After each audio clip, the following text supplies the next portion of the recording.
ফের দুঃসংবাদ টলিপাড়ায়। সংসার ভাঙল টেলি অভিনেত্রী সৌমি ব্যানার্জির। অল্প বয়সে বিয়ে, তারপর মা হওয়া। তবে এভাবে সবকিছু শেষ হয়ে যাবে তা ভাবেননি সৌমি। সম্প্রতি আইনি বিচ্ছেদ হয়েছে অভিনেত্রীর।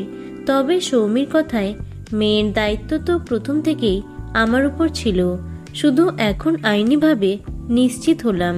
মেয়েকে নিজের বাবা মায়ের কাছে রেখে কলকাতায় একাই থাকেন সৌমি। নিজের নতুন সংসার সাজিয়েছেন। মা দুর্গা ধারাবাহিক দিয়ে টেলিভিশনে পা রেখেছিলেন প্রায় 1 দশক আগেই। তারপর একাধিক ধারাবাহিকে অভিনয় করে নিজের জায়গা পাকা করে নিয়েছেন তিনি। হরগৌরী পাইস হোটেল থেকে আকাশ আটের প্রথম কদম ফুল, প্রত্যেকটি ধারাবাহিকেই দর্শকদের মনে জায়গা করে নিয়েছেন তিনি।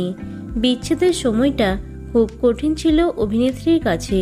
তিনি বলেন, এত বছরের অভ্যাস, একটা মানুষ, একটা সংসার, তা থেকে বেরিয়ে আসাটা ভীষণ কঠিন। ভাগ্যিস আমার কাজগুলো ছিল।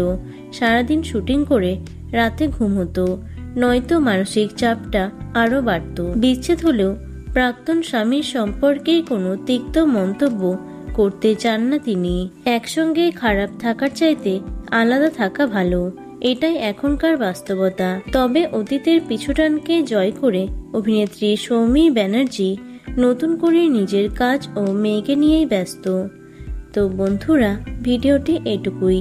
টলি দুনিয়ার অন্যান্য খবর পেতে চ্যানেলটি সাবস্ক্রাইব করতে পারো। ধন্যবাদ।